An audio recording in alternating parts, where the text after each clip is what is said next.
विकास निर्माणका अल्पकालीन र दीर्घकालीन योजना छुट्याएर बजेट तर्जुमा गर्न सरकारलाई सांसदको सुझाव। नीति तथा कार्यक्रममाथि छलफल गर्न नपाएको प्रति आक्रोश। नियम विपरीत चर्को शुल्क असुल्न काठमाडौँका मेडिकल कलेजले गुण्डा नै राख्ने गरेको विद्यार्थीको आरोप।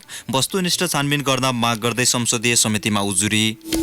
प्रेस काउन्सिल सम्बन्धी कानून संशोधन र एकीकरण गर्न बनेको विधेयकप्रति प्रमुख प्रतिपक्षी कांग्रेसको गम्भीर आपत्ति। नियमनको नाममा प्रेस र अभिव्यक्ति स्वतन्त्रता निस्तेज पार्न खोजेको आरोप। पृथ्वीको तापक्रम नियन्त्रणका लागि विश्वले सही दिशा पहिल्याउन नसकेको भन्दै राष्ट्रसङ्घीय महासचिव गुटेरेसद्वारा चिन्ता व्यक्त। र इन्डियन प्रिमियर लिग क्रिकेटको उपाधिका लागि चेन्नई सुपर किङ्स र मुम्बई इन्डियन्स बीच प्रतिस्पर्धा जारी। टस जितेको मुम्बई ब्याटिङमा। नमस्कार, कान्तिपुर डायरीका साथमा साथी प्रिन्स र म बासु। समाचार अब विस्तारमा।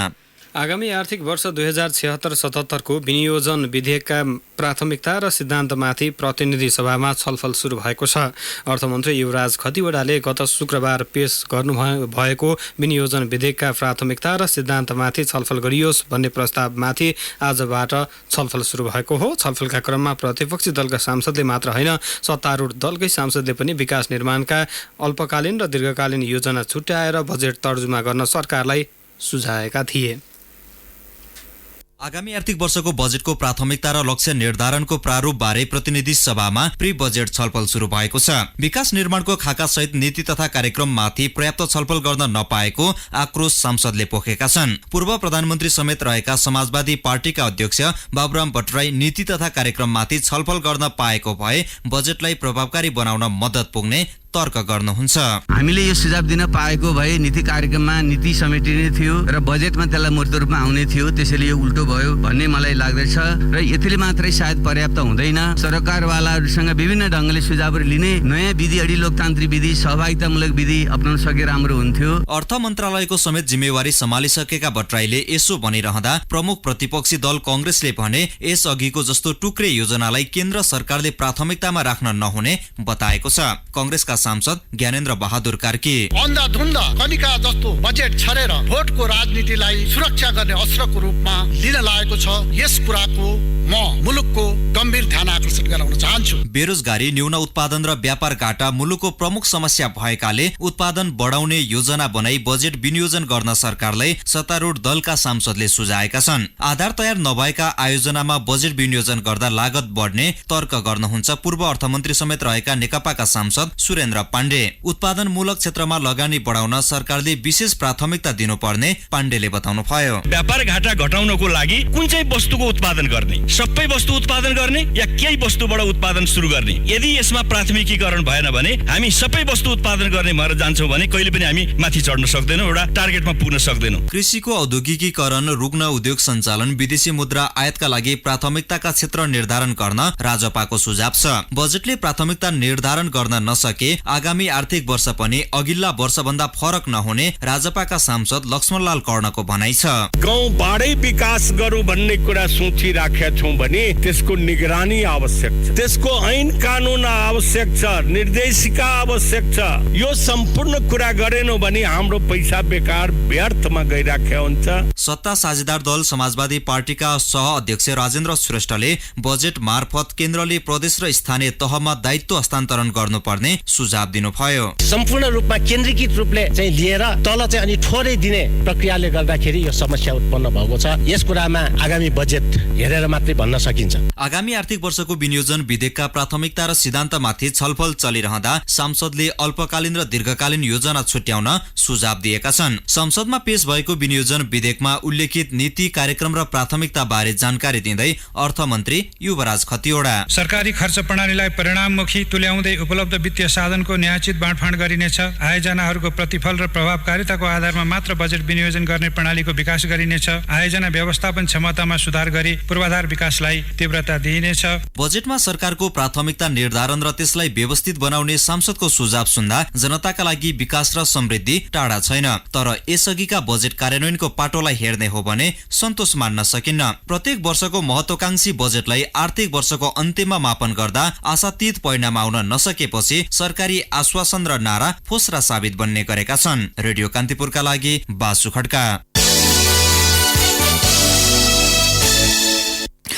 काठमाडौँका मेडिकल कलेजले नियम विपरीत चर्को शुल्क असुल्न गुण्डा राख्ने गरेको भन्दै विद्यार्थीले संसदीय समितिमा उजुरी दिएका छन्। मेडिकल कलेजले चर्को शुल्क लिएको विषयमा छानबिन गर्न गठित प्रतिनिधि सभाको शिक्षा तथा स्वास्थ्य समिति अन्तर्गतको उपसमितिमा विद्यार्थीको उजुरी परेको हो। Kathmandu medical college, KIST medical college लगायतले शुल्क चर्को भएको गुनासो गर्न प्रशासनमा जाने विद्यार्थी तथा अभिभावकलाई गुण्डा मार्फत थर्काएर पठाउने गरेको उजुरी परेको उपसमितिका संयोजक सुरेश कुमार राईले बताउनुभयो। चर्को शुल्कको विरुद्धमा उत्रिए प्रयोगात्मक परीक्षामा फेल गराउने, विश्वविद्यालय स्तरीय प्रथम वर्षको परीक्षाबाट वञ्चित गराउने, मानसिक यातना लगायतका समस्या खडा गरिदिने लगायत उजुरी समितिमा परेको छ। नेपाल मेडिकल कलेजले विद्यार्थीलाई फेल गराउने तथा क्यारेक्टर सर्टिफिकेटमा खराब चरित्र उल्लेख गरिदिने गरेको समेत पाइएको छ। यस्तै नियम विपरीत लिइने चर्को शुल्क चन्दाको रूपमा लिई सरकारलाई कर छलेको उजुरी उपसमितिमा परेको छ। मेडिकल कलेजले चन्दा बापत लिएको रकमको रसिद समेत नदिने गरिएको खुलेको छ। जानकी मेडिकल कलेजले कर्मचारीलाई कम तलब दिएका कारण शिक्षकले अध्यापन चुस्त नगरिदिँदा विद्यार्थीले राम्रो ग्रेडिङ हासिल गर्न नसकेको गुनासो परेका छन्। कलेज अफ मेडिकल साइन्सले प्रवेश परीक्षा पहिला आधा रकम लिएर सिट बुक गर्ने गरेको खुलेको छ। कतिपय मेडिकल कलेजहरूमा सत्तारूढ नेकपाकै उच्च तथा मध्यम स्तरका नेताको सहभागिता समेत रहेको छ। यसैबीच उपसमिति संयोजक राईलाई विद्यार्थीको उजुरी बारेको छानबिन कसरी गर्नुहुन्छ भनेर हामीले सोधेका छौँ। कारबाहीको चाहिँ अब विभिन्न वर्गीकरण गर्छौँ। पहिलो कुरो अहिले छानबिनकै प्रक्रियामा छौँ। त्यसो हुँदाखेरि पहिला यो उजुरीहरू जसरी आएको छ के हो सत्य तथ्य भन्ने कुरो सम्बन्धित कलेजका सञ्चालकहरूसँग र त्यो कलेज सञ्चालन गर्नको निम्ति उपल्लो निकायका केयुका टियुका काउन्सिलका पदाधिकारीहरूसँग पनि छलफल गर्छौँ र उहाँहरू समेत छलफल गरिसकेपछि कसरी अगाडि जाने हामी पछि निर्क्युल गर्छौँ। कतिपय मेडिकल कलेजहरूको सञ्चालनमा नेकपा आबद्ध नेताहरूकै संलग्न रहेको पाइएको छ। उहाँहरूलाई कारबाही गर्नको लागि तपाईँ पालिकाका रूपमा पनि हात बाँधिन सक्छ नि हैन। उहाँहरूको के कति चाहिँ अब संलग्न हो, के कति चाहिँ अब उहाँहरूले सरोकार राख्नुभयो त्यो मेडिकल कलेजसँग प्रत्यक्ष अप्रत्यक्ष त्यो कुरा पनि हामी अध्ययनमै छौँ। उपसमितिले प्रतिवेदन बुझाउँछ समितिलाई। उपसमितिको प्रतिवेदनका आधारमा जति कारबाही सिफारिस गरिन्छ यसको प्रभावकारिता हुन्छ भनेमा कसरी विश्वास राख्न सकिन्छ? यो पहिलोचोटि संसदीय उपसमिति गठन भएको हो र यो समितिले मेडिकल कलेजभित्र रहेका समस्याहरूलाई सत्य तथ्य के हो आम जनताको बीचमा, विद्यार्थी अभिभावकहरूको बीचमा यसलाई सार्वजनिक गर्ने, मेडिकल कलेजलाई नेपालमा कसरी संसारको एउटा हबको रूपमा विकास गर्ने भन्ने सन्दर्भ पनि छलफल चलिरहेको हुनाले हामीले अहिले जति रहेको छ मेडिकल कलेज योभन्दा हामीले धेरै अरू प्रदेशमा पनि विभिन्न शहरहरूमा विस्तार गर्नुपर्ने भएको हुनाले यसलाई निर्क्युल गरेर ठोस ढङ्गले एउटा राष्ट्रिय योजना अनुरूप अगाडि बढाउने र देशको अर्थतन्त्रलाई नै चाहिँ यसले ठुलो टेवा पुर्याउने गरी सोचिएको हुनाले यसलाई हामी व्यवस्थित ढङ्गले अगाडि बढाउन चाहन्छौँ र संसदीय समिति अहिले अब संसदमा नेकपाको 2/3 बहुमत सरकार छ र यो सरकारले मेडिकल क्षेत्रमा एउटा आमूल परिवर्तन गर्न खोजिएको छ। त्यसकारणले पनि सिङ्गो अहिले बहुमत संसद सदस्यहरू सकारात्मक ढङ्गले यसमा अगाडि लागिरहनु भएको छ र सपोर्ट छ।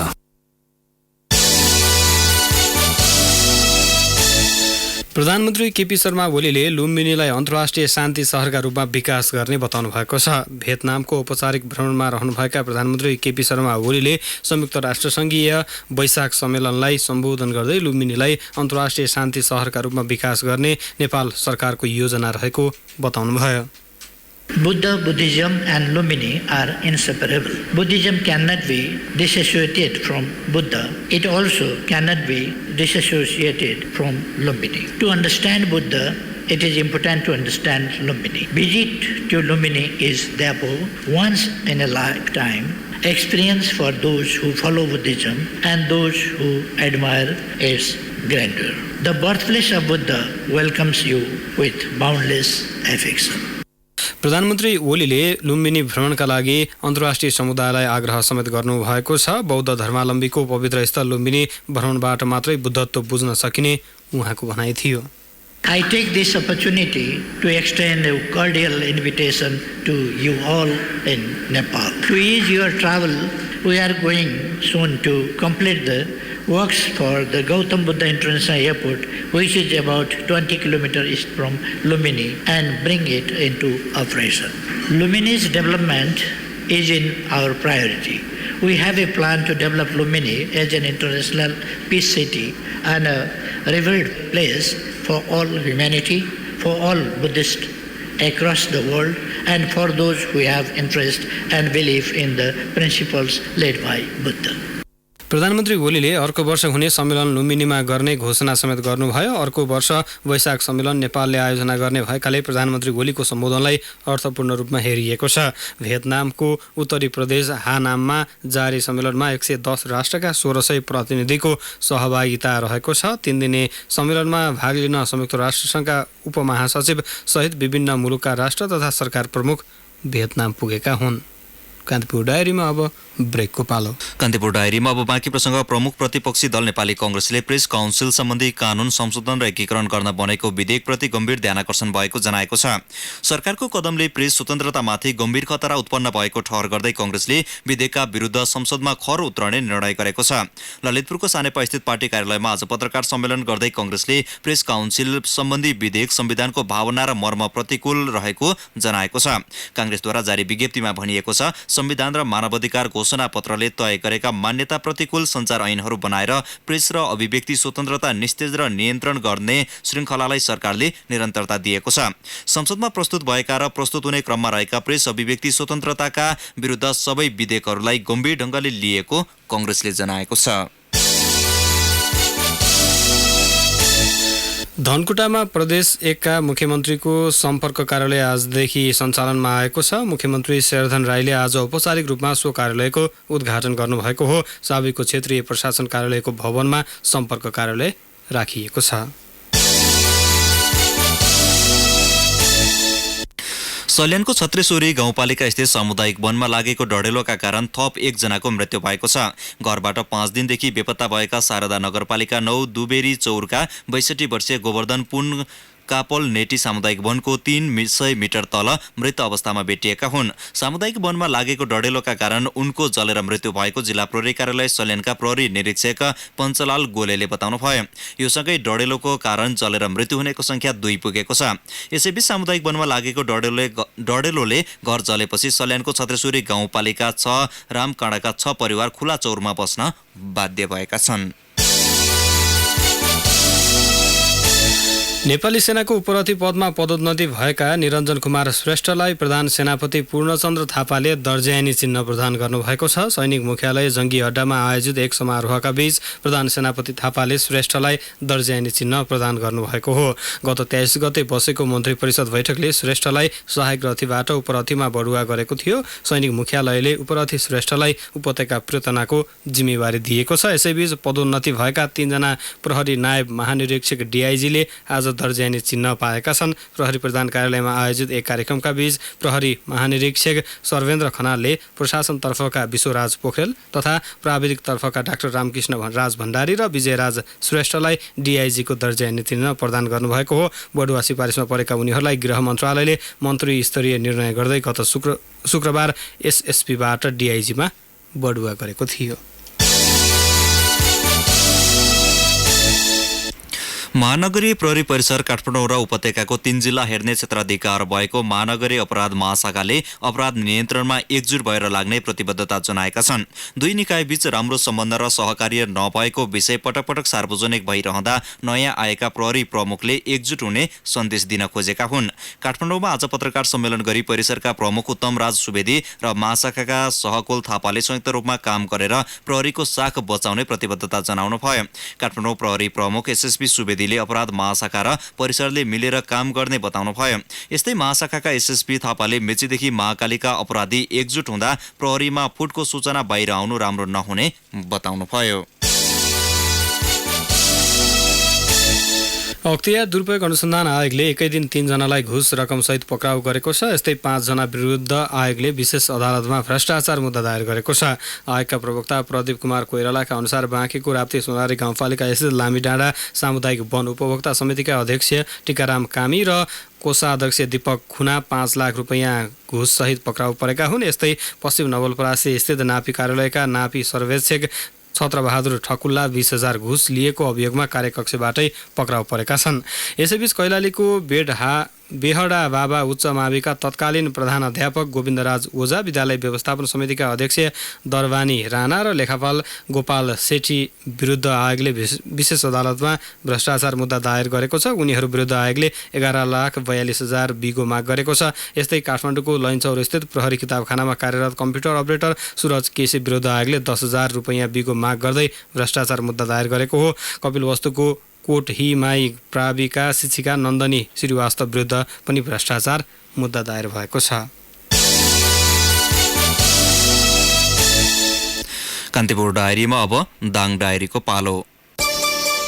दाङ डायरीबाट दुर्गालाल केसीको नमस्कार। गडवा गाउँपालिका 6 प्रगति नगर स्थित देउखुरी सामुदायिक पुस्तकालय तथा स्रोत केन्द्र देउखुरी क्षेत्रको अध्ययनको मुख्य केन्द्र बनेको छ। 5 कट्ठा सार्वजनिक जग्गामा 1 करोड 75 लाखको लगानीमा 2 वर्ष अघि निर्माण भएको पुस्तकालयमा विभिन्न पुस्तकका साथै आधुनिक सूचना प्रविधिको जोडान गरिएको छ। पुस्तकालयमा 6,800 विभिन्न विधाका पुस्तकहरू रहेको व्यवस्थापन समिति अध्यक्ष गिरिराज भट्टले बताउनुभयो। तुलसीपुर उपमहानगरपालिकाले 80 वर्ष माथिका ज्येष्ठ नागरिकलाई घरमै पुगेर स्वास्थ्य सेवा दिन थालेको छ। शारीरिक अशक्तता, पारिवारिक तथा आर्थिक समस्या जस्ता कारणले बुढेसकालमा समयमा उपचार हुन नसक्ने भन्दै उपमहानगरले मासिक रूपमा वडा कार्यालय मार्फत घरमै स्वास्थ्य सेवा दिन सुरु गरेको हो। एक्लोपन महसुस गरेका ज्येष्ठ नागरिकलाई उपचारका क्रममा मनोपरामर्श पनि गर्ने गरेको उपमहानगरका स्वास्थ्य महाशाखा प्रमुख डाक्टर गोकर्ण दाहालले बताउनुभयो।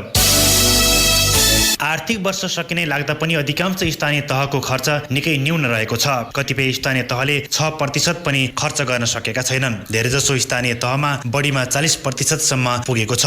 बाँकी सबै बजेट पछिल्लो 2 महिनामा खर्च गर्ने तयारी भएको छ। अन्तिम समयमा आएर हतारमा बजेट सक्ने पुरानो रोग स्थानीय सरकार हुँदा पनि सुध्रन सकेको छैन। कर्मचारी नहुँदा समयमै योजनाहरू कार्यान्वयन गर्न नसकेको राजपुर गाउँपालिका अध्यक्ष लोकराज केसीले बताउनुभयो। जिल्लाका बिरामीमा मोतीबिन्दु लगायत आँखाको समस्या बढ्दै गएको छ।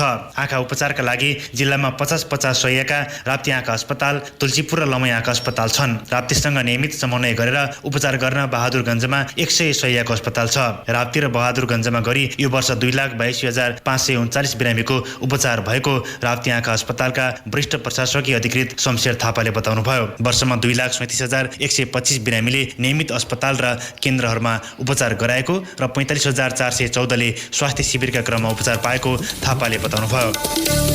हवस् त, दाङ डायरी आजलाई यति नै। दुर्गालाल केसीलाई बिदा दिनुहोस्। नमस्कार। दाङ डायरी पछि कान्तिपुर डायरीमा पुनः ब्रेकको पालो।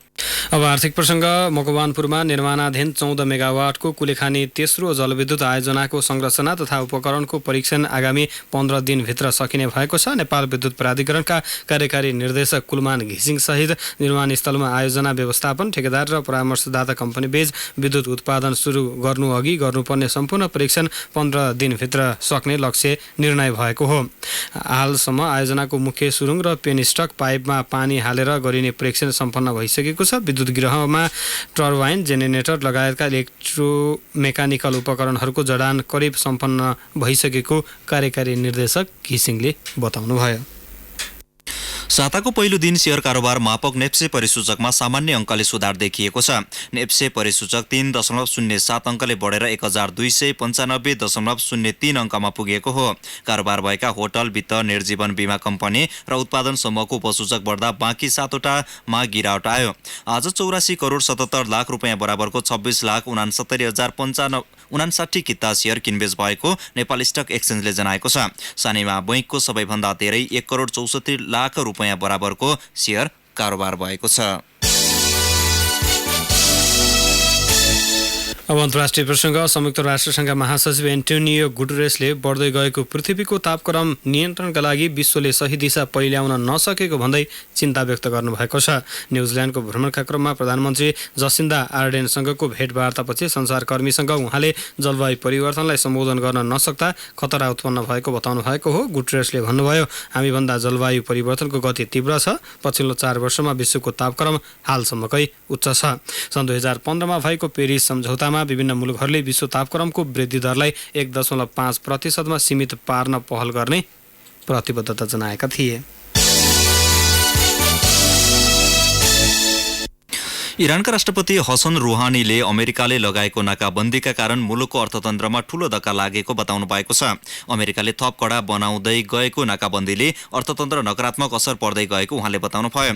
उहाँले भन्नुभयो, छिमेकी मुलुक इराकसँग सन् 1980 देखि 88 सम्म भएको द्वन्द्वमा भन्दा ठूलो आर्थिक क्षति भोग्नु परेको छ। गत साता आफ्नो सैन्य दस्ता र युद्धक विमानहरू खाडी क्षेत्रमा तैनात गरेको अमेरिकासँगको सम्बन्ध तनावपूर्ण बन्दै जाँदा राष्ट्रपति रुहानीको यस्तो भनाइ सार्वजनिक भएको हो। मुलुकभित्रै पनि राजनैतिक दबाव खेप्दै गरेका रुहानीले राष्ट्रिय एकता मजबुत बनाउन आह्वान समेत गर्नुभएको छ। अब खेल प्रसङ्ग। हावाहुरी, गोल विवाद र समय अभावका कारण च्यासल युथ र झापा 11 बीच भरतपुर गोल्ड कपको दोस्रो क्वार्टर फाइनल खेल स्थगित भएको छ। दोस्रो हाफको 26औं मिनेटमा खराब मौसमका कारण खेल स्थगित गरिएको हो। बाँकी खेल भोलि बिहान खेलाइने आयोजकले जनाएका छन्। स्थगित खेलमा झापा 11-2-1 ले अघि छ। च्यासल युथले खेल निरन्तर गर्न वा भोलि पुरै समय खेलाउन आग्रह गरेको बेला आयोजकले बाँकी समयको मात्रै खेल खेलाउने घोषणा गरेका हुन्। प्रतियोगिताको तेस्रो क्वार्टर फाइनलमा भोलि जावलाखेल युथ र सङ्कटा क्लब बीच भिड्नेछन्। उता झापाको बिर्तामोड युनाइटेड धनकुटामा जारी शहीद भीम नारायण श्रेष्ठ अन्तर्राष्ट्रिय आमन्त्रण गोल्ड कप फुटबल प्रतियोगिताको सेमी फाइनलमा पुगेको छ। आयोजक धनकुटा 11लाई 7-0 को फराकिलो गोल अन्तरले पाखा लगाउँदै बिर्तामोड अन्तिम 4मा पुगेको हो।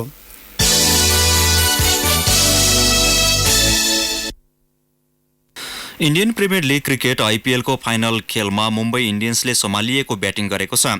हैदराबाद स्थित राजीव गान्धी अन्तर्राष्ट्रिय क्रिकेट मैदानमा टस जितेर ब्याटिङ गरेको मुम्बईले अहिले 19.1 ओभरमा 7 विकेट गुमाएर 140 रन बनाएर खेलिरहेको छ। मुम्बईका क्विन्टेन day ककले 29, Rohit Sharma 15 run जोड्दा pavilion फर्के। चेन्नईका सरदुल ठाकुरले 2 विकेट लिए। पहिलो क्वालिफायरमा भिडेका 2 टोली उपाधिका लागि प्रतिस्पर्धा गरिरहेका छन्। समान 3 पटक आइपिएलको उपाधि उचालेका दुवै टोली चौथो उपाधि उचाल्ने लक्ष्यसहित मैदानमा उत्रिएका हुन्। जाँदा जाँदै news maker of the day. The news maker of the day.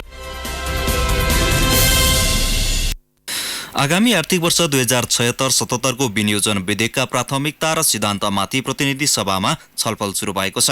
अर्थमन्त्री युवराज खतिवड़ाले गत शुक्रबार पेश गर्नुभएको विनियोजन विधेयकका प्राथमिकता र सिद्धान्तमाथि छलफल गरियोस् भन्ने प्रस्तावमाथि आजबाट छलफल सुरु भएको हो। सो प्रस्तावमाथिको छलफलका क्रममा पूर्व प्रधानमन्त्री बाबुराम भट्टराईले राख्नुभएको धारणाको सम्पादित अंशलाई आजको न्युज मेकर अफ द डेमा प्रस्तुत गर्दै कान्तिपुर डायरीबाट भने सहकर्मी प्रिन्स र म बासु बिदा हुन्छौं। नमस्कार, शुभरात्रि।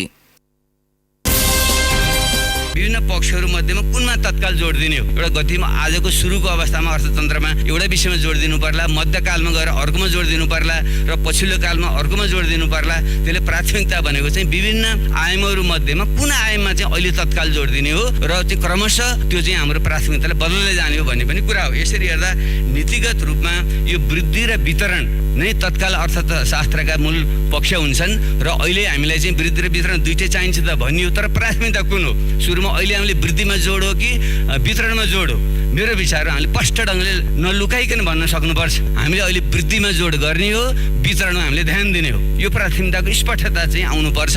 त्यो चाहिँ अलिकति भन्न नसके जस्तो म बुझ्छु। त्यसै नीतिगत हिसाबले पनि निजी क्षेत्र, सामुदायिक क्षेत्र र राज्य क्षेत्रको भूमिका हामीले भनेका छौँ। तीमध्ये प्रमुख कुन हो, प्रधान कुन हो, सहायक कुन हो? त्यसैले यसो मेरो विचारमा किटरै भन्नुपर्छ। अहिलेको चरणमा निजी प्रधान हो र सामुदायिक र राज्य चाहिँ सहायक हो। त्यसैले निजीमा जोड दिने, सामुदायिक र चाहिँ राज्यमा चाहिँ ध्यान दिने भन्ने कुरालाई हामीले किटानसाथ हामीले भन्न चाहिँ सक्नुपर्छ। जसरी चाहिँ यो हामीले अलिकति तेङ स्यापिङलाई पनि अलिकति पढेर चाहिँ हामीले हुन त तेङभन्दा हामीले धेरै पहिले उहाँलाई आलोचना पनि हामीले गऱ्यौँ। तर यो आर्थिक विकासको सन्दर्भमा हेर्दाखेरि उहाँले सिधै भन्नुहुन्थ्यो, पहिले केही मान्छे पहिले धनी हो अनि अरू सबैलाई पछि धनी बनाऊ। उहाँले सिधै भन्नुभयो। कमिटीले पनि के भन्यो भनेर उडाए मान्छेहरूले। तर यथार्थमा पछि सबै हाम्रो जुन हामीसँग सीमित साधन स्रोत क्षमता हुन्छ त्यसले सबैलाई एकैचोटि धनी बनाउन सकिँदैन, बराबरी पार्न सकिँदैन। त्यसले कुनै क्षेत्रको, कुनै ठाउँको, कुनै समुदायको विकास पहिले अलि बढी हुन्छ, त्यसपछि अरूको चाहिँ अलिकति पछि हुन्छ। त्यसैले यो कुरालाई नलुकाइकन हामीले भन्न सक्छ नीतिगत रूपमा यो स्पष्टता चाहिन्छ।